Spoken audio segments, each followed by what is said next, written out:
FIFA football বিশ্বকাপের প্রস্তুতি সম্পন্ন করেছে বিশ্ব চ্যাম্পিয়ন আর্জেন্টিনা।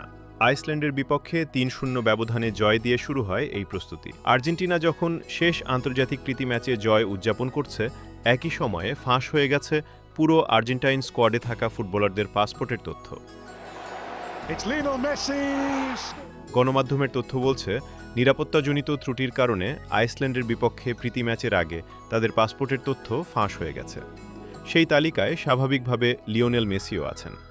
আলাবামার জর্ডান হেয়ার স্টেডিয়ামে হয়েছিল আর্জেন্টিনা আইসল্যান্ড ম্যাচ। সেখানে প্রকাশিত খেলোয়াড়দের তালিকায় তাদের পাসপোর্ট নম্বরও ছিল। সাধারণত খেলোয়াড় তালিকায় থাকা পাসপোর্ট নম্বরগুলো গণমাধ্যমে ও জনসাধারণের সামনে প্রকাশের আগে ঝাপসা করে দেওয়ার কথা ছিল, কিন্তু সেটি না ওই তালিকা বিতরণ করা হয়। এই বিষয়ে আর্জেন্টিনার ফুটবল ফেডারেশনের প্রতিক্রিয়া জানতে যোগাযোগ করার কথা জানিয়েছে রয়টার্স। বিষয়টি নিয়ে আয়োজক কিংবা ভুক্তভোগী কারও মন্তব্য এখনও জানা যায়নি।